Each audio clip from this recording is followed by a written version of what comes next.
Bonjour à tous, bienvenue sur François pour un nouveau défi de la vérité pour lequel nous recevons aujourd'hui Françoise Nicolas. Bonjour. Bonsoir à vous. Vous êtes ex-fonctionnaire du ministère des Affaires étrangères et il vous est arrivé une histoire peu commune dont nous allons tâcher de retracer le fil dans ces grandes étapes. Tout commence en 2008 où vous êtes nommé pour un premier poste à l'étranger à Cotonou, au Bénin, à l'ambassade. Tout Vous, à fait. vous aviez un poste, du coup, vous aviez réussi un concours de catégorie B du ministère. Et pour quel type de poste vous étiez affecté? Alors, j'ai été affectée au 1er juillet 2008 à l'ambassade de France au Bénin en charge d'un petit service, le service des bourses d'études, missions et invitations. Donc, un tout petit service qui se trouve au sein du gros service d'action et de coopération culturelle de l'ambassade. Je gérais ces dossiers qui étaient associés à un budget. Voilà.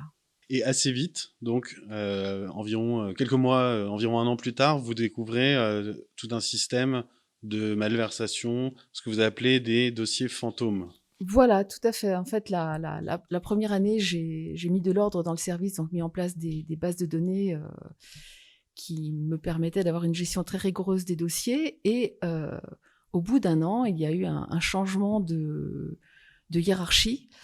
Et je me suis rendu compte très vite, grâce à cette organisation en amont, que un grand nombre de dossiers étaient vides.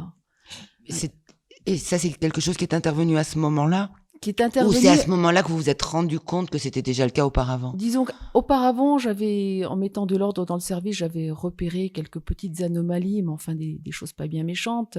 C'était 3 dossiers identiques, 3 dossiers papier identiques pour une même personne, un même objet, donc qui laissait à penser qu'il y avait peut-être eu 3 fois le versement de la même bourse, mais bon, ça n'allait pas bien loin. Tandis que à partir du moment où il y a eu un changement de hiérarchie, là, je me suis rendu compte, grâce à ces bases de données mises en place, qu'un très grand nombre de dossiers étaient imputés sur le budget de l'État, mais que ces dossiers étaient des dossiers fantômes. Donc il y en avait un nombre suffisant pour écarter l'hypothèse d'erreur comptable. Oui, tout à fait. C'était là sur la période de 4 mois qui m'a concernée, c'était 80-90 dossiers quand même en tout. Et ça représentait des montants de quel ordre? En dizaines de milliers d'euros, de centaines, plus? Plus près de la centaine de milliers d'euros, oui. En cumulé? Oui, en Ouais. cumulé, en cumulé, en cumulé, en cumulé. Donc, je veux dire, pour bien expliquer, qu'est-ce que c'est qu'un dossier Alors, un fantôme? dossier, oui, alors, pardon, je n'ai pas expliqué. C'est par exemple ces missions, ces invitations. Ces missions, c'était des Français qui venaient travailler au Bénin, et les invitations, c'était le contraire des Béninois qui étaient invités en France. Donc, tout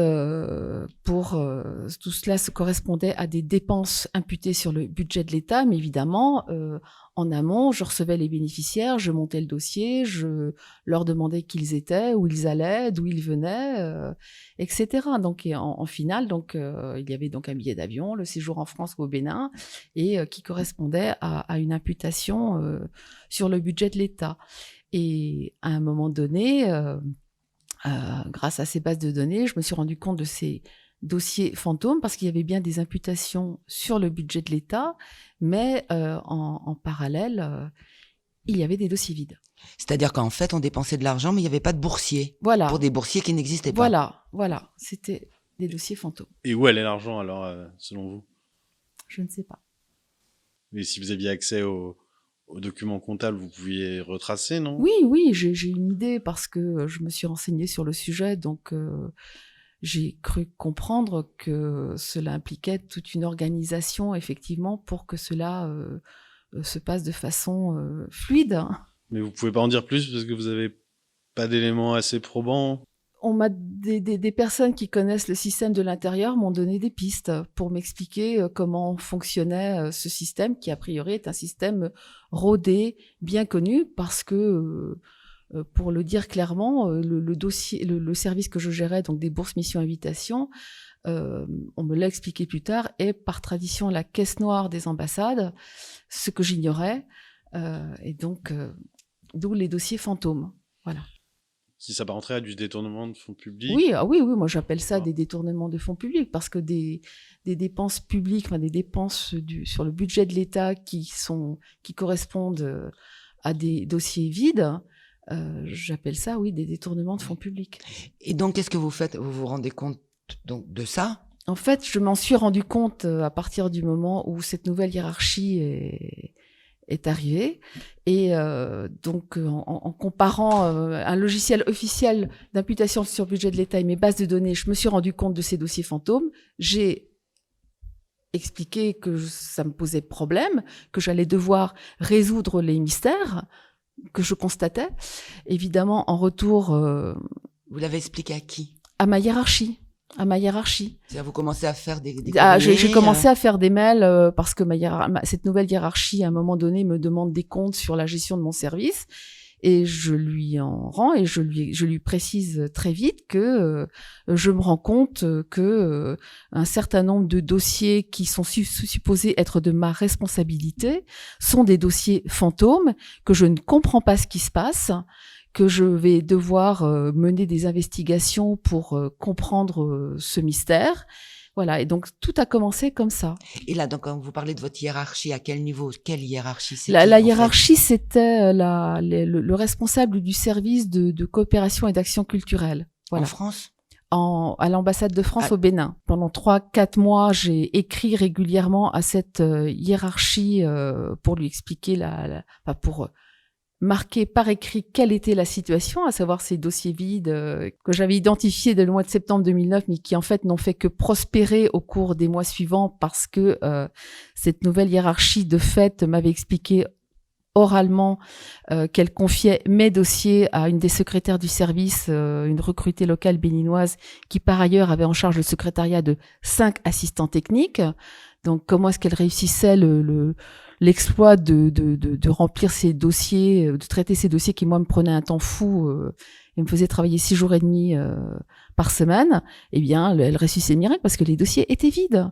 Je l'ai mentionné, je l'ai développé dans des mails pendant plusieurs mois, et au bout de 4 mois, j'ai écrit à l'administration centrale à Paris, à mon correspondant gestionnaire, pour demander conseil, et en expliquant que se posait un problème de responsabilité, de contrôle de la dépense publique, que effectivement ces dossiers avaient été confiés oralement à cette secrétaire locale, mais que moi, dans les faits, j'en étais responsable et cela m'inquiétait. Mais officiellement, vous en étiez toujours responsable. Officiellement, j'en étais toujours responsable.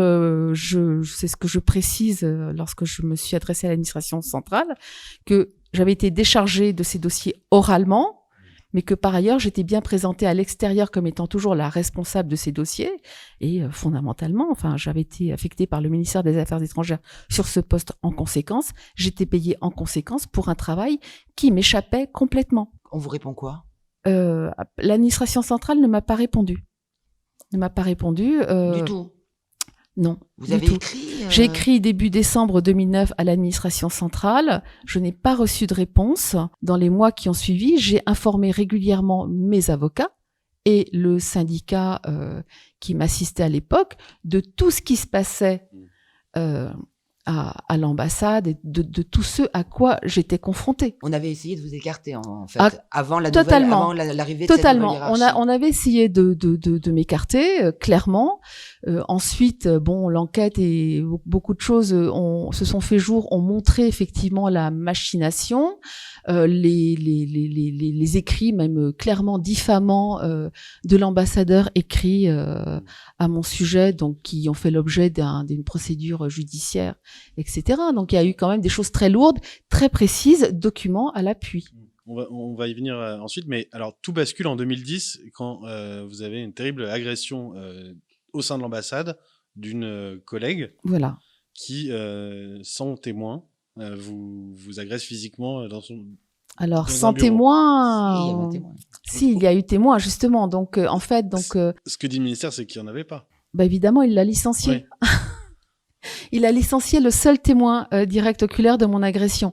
Donc, oui, donc on a évoqué donc le piège de juin 2009, mon retour en septembre 2009, nouvelle hiérarchie, les dossiers fantômes, etc.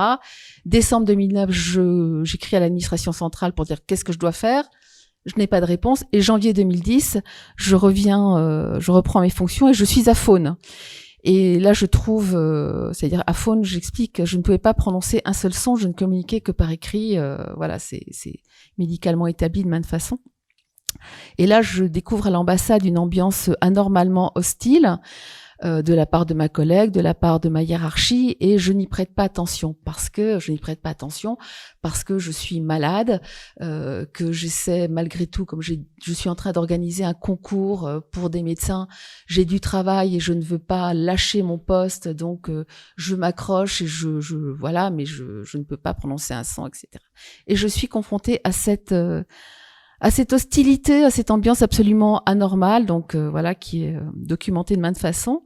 Et puis le matin du 14 janvier 2010, alors que je suis assise à mon bureau, absorbée à décrypter des instructions envoyées par Paris pour l'organisation du concours, eh bien, je vois dans mon champ de vision ma collègue se lever et elle s'est approchée de moi, m'a frappée avec un objet.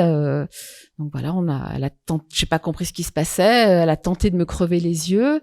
J'ai mordu sans savoir ce que je mordais. Donc j'ai voulu appeler au secours. Évidemment, aucun son n'est sorti de ma bouche. Et puis elle m'a étranglée jusqu'à l'asphyxie. Je me suis vue mourir. Je ne pouvais pas appeler au secours. Et c'est à ce moment-là que, par chance, un agent d'entretien est entré dans le bureau et a réussi à arracher mon agresseur à mon cou. Je suis tombée à terre, voilà, donc il y a eu... Et peu après cet épisode douloureux, l'agent d'entretien est licencié. La personne qui m'a sauvé la vie, l'agent d'entretien, a été licencié peu après par l'ambassade, voilà, sans avoir été auditionné. Vous avez plus jamais eu de contact avec lui ? Je l'ai revu une fois parce que donc j'étais agressée le 14 janvier et rapatriée disciplinaire une semaine après. Et dans l'intervalle, j'ai été ramenée à mon bureau parce que j'étais très blessée, je ne tenais pas seule debout, donc j'étais ramenée à mon bureau avec une personne de chaque côté me maintenant debout. Hein, je l'ai vu à cette occasion et il m'a fait signe qu'il était allé à l'étage supérieur l'étage de la chancellerie, l'étage où il y a l'ambassadeur et autres, qu'il avait fait il m'a fait ce signe-là. C'est la dernière fois où je l'ai vu. Et ensuite, j'ai cherché à le retrouver et un collègue m'a écrit qu'il avait été licencié peu après de l'ambassade. Et donc, cette collègue qui vous a... D'abord, vous dites, elle vous a d'abord frappé avec un objet. C'était quoi comme objet ? Alors, l'objet, c'était un cintre qu'elle avait accroché à la porte de notre bureau qui était cassé. Donc, c'était un cintre pour vêtements d'homme dont la base était large, mais la base était cassée, donc ça le rendait coupant. Et elle s'est approchée de moi et m'a frappée à la tête. Et bon, j'ai des photos également qui montrent que je suis blessée dans le décolleté, au sein, etc. Et puis ensuite, donc, j'ai pas compris ce qui se passait. Donc, on s'est accroché nos corsages respectifs. Et à un moment donné, elle m'a plaqué contre les étagères qui étaient derrière mon bureau. Et j'ai senti quelque chose de très pointu au niveau de mes yeux. Et voilà, etc. En fait, c'était ses ongles. Elle cherchait à me crever les yeux avec ses ongles à l'africaine, c'est-à-dire des ongles artificiels qu'elle avait très longs. Voilà. Et donc, c'était qui cette collègue ? C'était la secrétaire à qui on avait confié les... Non, du tout. C'était une des deux autres recrutées locales béninoises du service. Et quand vous dites que vous avez été rapatriée disciplinaire, comment ça, rapatriée disciplinaire ? Parce que c'est paradoxal. Vous êtes blessée ? Parce que j'ai été rapatriée disciplinaire parce que j'ai été accusée, et je le suis encore, d'être l'agresseur de ma collègue. Et puis sa fameuse plainte pénale, elle a disparu, donc elle n'a jamais été traitée. Mon avocat béninois a mené l'enquête et l'a établie. Donc voilà, et j'ai bien été rapatriée disciplinaire puisque bon, j'ai des documents en conséquence, et d'ailleurs drôle de protection parce que j'ai été rapatriée en l'espace de quelques heures, une semaine après l'agression. Concrètement, ça veut dire que j'ai quitté mon domicile soutenu par deux personnes, puisque comme je le rappelle, j'étais très blessée, je ne tenais pas seule debout, je n'ai même pas pu faire une valise. J'ai quitté mon domicile avec des vêtements légers, je suis arrivée telle quelle en plein hiver en Bretagne, quoi. Donc j'ai tout abandonné, j'ai abandonné mon domicile, mes biens, je n'ai jamais été indemnisée d'un centime d'euro. Puisque là, il y a même pas de plainte, en fait, vous dites que votre avocat, il a retrouvé aucune plainte, donc vous êtes considérée comme agresseuse par qui ? Par le ministère des Affaires étrangères. par l'ambassadeur donc que je mets en cause. Et cet ambassadeur est soutenu depuis 11 ans, voire davantage, par l'administration du ministère des Affaires étrangères. Alors vous avez vécu justement pendant plus de 10 ans, de début 2010 à votre retour en France à maintenant, un véritable parcours du combattant judiciaire, disciplinaire, administratif. On va revenir sur quelques étapes qui en sont assez emblématiques. Je voudrais vous parler de vos relations avec le défenseur des droits, Jacques Toubon. Vous l'avez sollicité, il vous a d'abord plutôt bien reçu, puis ensuite déçu, c'est ça ? Non. Alors, oui, Jacques Toubon, alors l'histoire est intéressante. Enfin, justement, ça va me permettre d'évoquer le fait que depuis 2010, j'ai obtenu le témoignage de mon premier chef de bureau, donc qui était très content de mes services, et qui m'a expliqué il y a 4 ans maintenant que il en a témoigné que lui avait eu conscience de détournement, avait eu en main les preuves comptables de détournement à l'échelle de l'ambassade en me qualifiant de pivot du dispositif. Il en avait fait rapport à l'époque, donc à l'été 2009, à la DRH du ministère des Affaires étrangères et à l'Élysée. À l'époque, la conséquence de ce rapport avait été que ce premier chef de bureau avait été écarté provisoirement du ministère des Affaires étrangères. Et pendant sa courte traversée du désert, il avait été aidé par son ami de l'époque, Jacques Toubon, qui l'avait engagé dans son équipe en septembre 2009. À l'époque, Jacques Toubon était responsable de la mission de commémoration des indépendances africaines. Donc Jacques Toubon, voilà. Quelques années plus tard, Jacques Toubon se trouve être défenseur des droits. Et avec la loi Sapin II qui est votée, donc... la loi Sapin II, il faut expliquer, c'est une loi qui a... La loi Sapin II, c'est une loi qui a été votée en 2016, qui est supposée protéger ce qu'on appelle les lanceurs d'alerte, c'est-à-dire les gens comme moi qui signalent des dysfonctionnements qu'ils constatent dans le cadre de leur relation de travail et qui en récoltent des représailles, comme je le vis. C'était une des dispositions de la loi qui luttait contre la corruption. Voilà, et normalement, donc cette loi Sapin II, votée fin 2016, stipule que le défenseur des droits est le protecteur naturel des lanceurs d'alerte et que, voilà, donc c'est vraiment le chevalier blanc. Et évidemment, lorsque cette loi a été annoncée, votée, j'ai tout de suite saisi le défenseur des droits, Jacques Toubon, avec document à l'appui. Et donc, il se trouve que mon dossier a été instruit donc de 2016 à 2018 par les services du défenseur des droits, que pendant ces 2 ans, j'ai eu l'occasion de rencontrer Jacques Toubon, effectivement, à l'occasion d'un événement qui se déroulait à l'OCDE. Nous avons échangé dans un couloir et j'ai eu l'occasion de lui mentionner mon dossier qui était dans ses services et surtout de mentionner le nom de son ami qui avait eu des difficultés justement après lui avoir fait un rapport sur les détournements à l'échelle de l'ambassade, aidé par Jacques Toubon. Donc du coup, Jacques Toubon, intéressé par mon histoire, ah bon, répétez-moi votre nom. Voilà, donc ça m'avait valu un courrier manuscrit de Toubon quelques jours plus tard. Mais ce qui s'est passé, c'est que quelques mois plus tard, Jacques Toubon a effectivement clôturé et classé sans suite mon dossier de lanceur d'alerte en m'écrivant « Vous auriez signalé des dépenses fictives, vous auriez été agressé, mais comme vous auriez agressé votre collègue, tout ce qui se passe depuis 10 ans, c'est normal, voilà. » Il est tout mis au conditionnel. Voilà, c'est ça. Je ne sais combien, au moins, dans sa lettre de 3 pages, il doit utiliser 12 fois le conditionnel. Facile.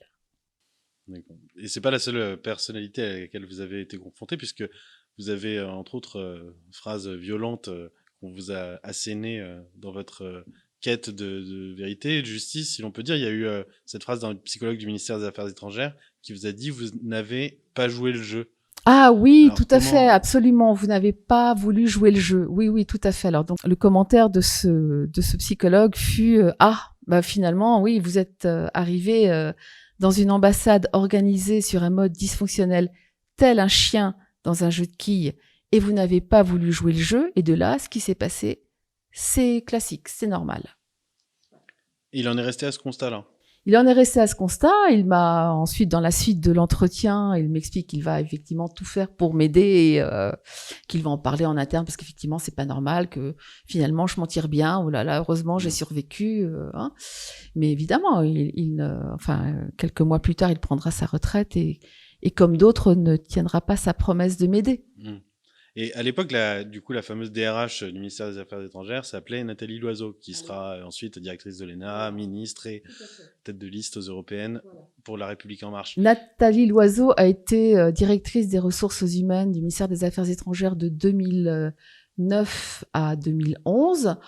Ensuite, pendant un an, elle a été encore au niveau au-dessus, c'est-à-dire directrice générale de l'administration. Et donc, à ce titre, Nathalie Loiseau a été destinataire à 12 reprises de courriers amiables ou officiels de mes avocats. Mais on vous a reproché de l'avoir mise en cause seulement une fois qu'elle est devenue une personnalité publique, que finalement, avant ça, vous la désigniez pas tant que ça dans vos dossiers. Alors, à l'époque, c'est faux, puisque qui connaissait Nathalie Loiseau auparavant ?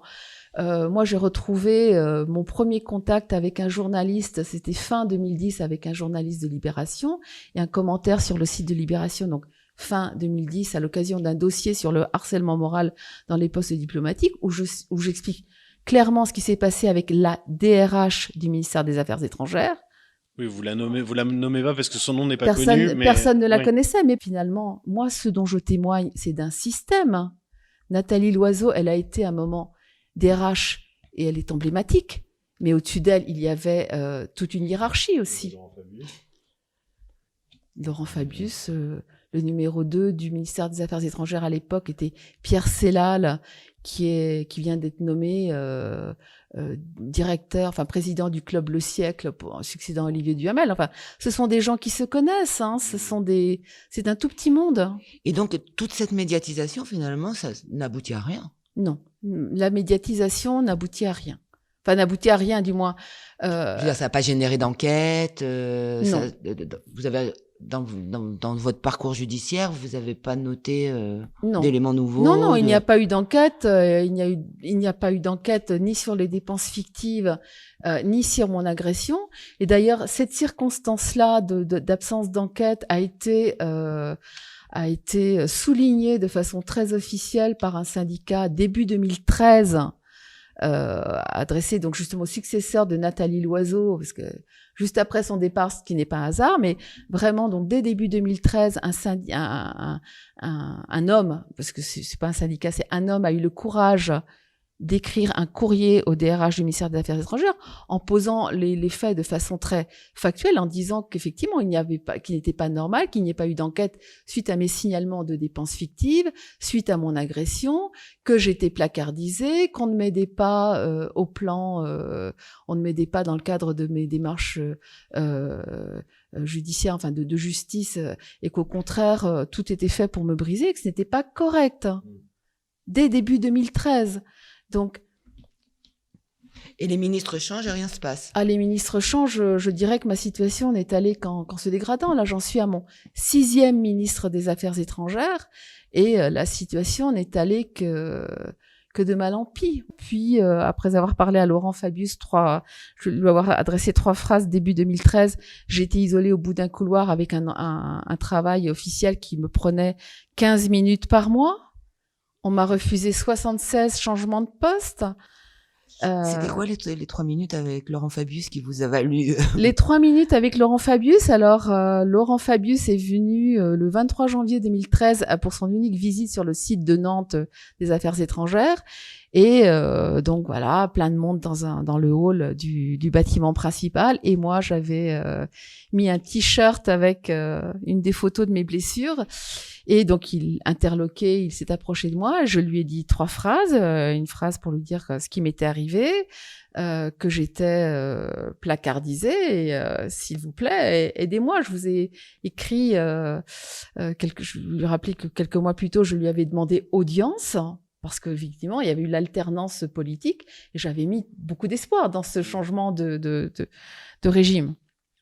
Et Laurent Fabius m'a écouté, voilà, avec un sourire. Et puis il a dit à ses collaborateurs, des noms connus aussi, mais bon, voilà, occupez-vous de... Voilà. Et puis ça a été tout vu. 2 mois plus tard, j'avais dans ma boîte une note administrative me faisant grief de ma façon de servir, c'est-à-dire qu'on me reprochait de parler de mon agression à mes collègues et que la conséquence, c'était que ma placardisation était encore plus sévère. Finalement, vous avez aggravé votre cas. J'ai aggravé mon cas, donc on me disait quelles allaient être mes fonctions là désormais, c'est-à-dire j'allais lister les congés des gendarmes qui avaient travaillé en ambassade pour leur permettre de leur bénéficier de bonification de retraite. Donc concrètement, c'est un travail qui me prenait 15 minutes par mois, voilà, et que ça a été... c'est terrible à vivre. De toute façon, pas fournir de travail fait partie d'un harcèlement oui. professionnel moral caractérisé. Oui, c'est un critère. Tout à fait, mais même, cela a duré quand même ce travail officiel de 15 minutes par mois a duré 3 ans. Avant que je ne craque, la dernière année, j'avais pris des responsabilités bénévoles à l'échelle du ministère des Affaires étrangères, à savoir que j'étais secrétaire de l'association des œuvres sociales du ministère et que, au contraire, je disais, mais donnez-moi, je prends les gros dossiers, les dossiers compliqués, les dossiers complexes, au contraire, pour gagner une légitimité et mériter mon salaire aussi. Et puis, mais en fait, j'étais isolée au bout d'un couloir. Les gens ne me parlaient pas, ne me répondaient pas. Je saluais mon chef de bureau chaque jour à l'autre bout qui ne me répondait pas. C'est la placardisation, indépendamment du fait de l'absence de travail et autres, à le vivre au quotidien, c'est terriblement destructeur parce que c'est tout un ensemble de vie sociale et les gens voient bien comment vous êtes traités et vous êtes une pestiférée, une paria et on ne veut pas être vu à vous parler. Et est-ce que vous avez le sentiment que l'administration vous a abandonné parce que vous utilisez des mots, vous parlez de Jacques Toubon, vous dites qu'il vous a sacrifié. Pour vous, l'administration ne sait pas protéger ses employés, ses fonctionnaires? En tout cas, moi, dans mon cas, du tout. Aux Affaires étrangères, nous sommes 2 lanceurs d'alerte à nous battre pour le moment. Le deuxième n'est pas du tout actif sur les réseaux sociaux, mais nos cas sont similaires. Moi, la protection moi, j'ai perdu ma maison, j'ai abandonné tous mes biens, et j'ai perdu mon métier, j'ai tout perdu dans cette histoire. La protection fonctionnelle m'a d'abord été refusée au titre de la raison d'État, parce on l'a pas évoqué, mais la personne qui a tenté de me tuer est officiellement protégée par l'État français parce que elle a un amant aux relations haut placées et qui lui donnait de par cet amant qui lui donnait des liens familiaux avec les chefs d'État béninois et togolais.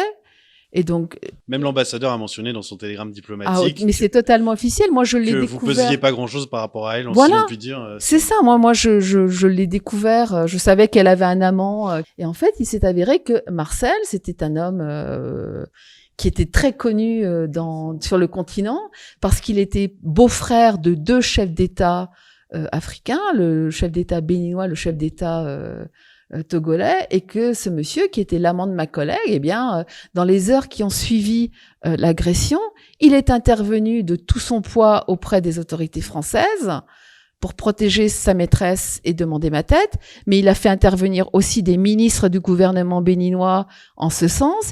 Il a fait intervenir également d'autres autorités béninoises. Ça, vous en avez eu des éléments mais je l'ai découvert. Mais bien sûr, je l'ai découvert quelques mois plus tard, parce que quand j'ai contesté devant un tribunal ma mutation d'office en France et l'abandon de tous mes biens quand même, donc que j'ai lu la défense du ministère des Affaires étrangères devant le tribunal et que j'ai découvert que l'amant de ma collègue était un homme aux relations puissantes et que effectivement le fait que ma collègue ait des liens familiaux via son amant avec des chefs d'État, ça justifiait tout ce qui m'était arrivé, mon rapatriement disciplinaire brutal, l'abandon de tous mes biens, ma placardisation, etc.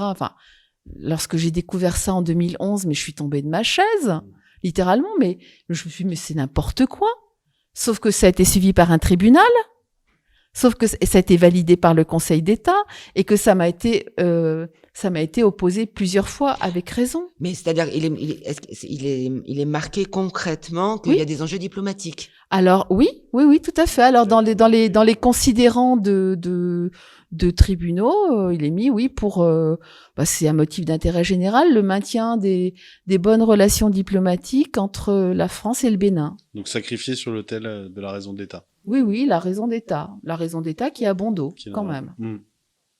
Est-ce que vous pensez, pour finir une dernière question, que ce genre de situation pourrait se reproduire aujourd'hui pour quelqu'un d'autre, que dans beaucoup d'ambassades de France, un peu partout dans le monde, il pourrait y avoir ce genre de système où... Qu'il y ait ce genre de système, ça je n'en doute pas une seconde. Mais bon, qui irait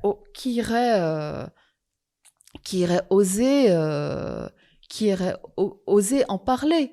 De toute façon, moi, si j'en parle, c'est parce que finalement, j'avais une naïveté certaine lorsque je me suis trouvée confrontée à ces circonstances, une naïveté qui s'explique de maintes façons, mais une naïveté certaine.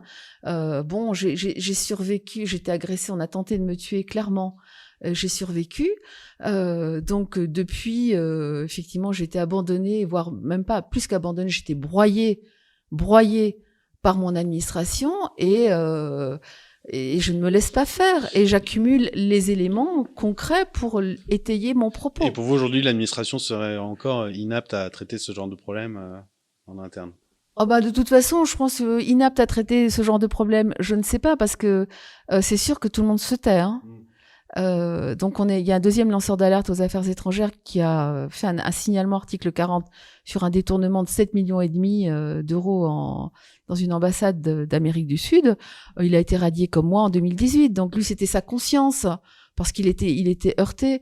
Mais là, dans une réponse au gouvernement, et dans une réponse récente d'une question posée au gouvernement, donc le ministère des Affaires étrangères se félicite d'avoir mis en place une démarche initiée par la loi Sapin 2, donc qu'on évoquait tout à l'heure, comme quoi oui, il y a des dispositifs d'alerte et tout ça, que depuis 3 ans, aucun agent titulaire du ministère des Affaires étrangères n'a fait marcher cette disposition. Vous pensez, le message est clair. Le message est clair. Oui. C'est sur ces mots que nous terminerons ce défi de la vérité. Merci beaucoup, Françoise Nicolas, d'avoir pu exposer votre histoire et votre vérité. À bientôt sur France Soir pour une nouvelle émission. Et n'hésitez pas à réagir sur francesoir.fr. Merci. Au revoir. Merci de m'avoir reçu.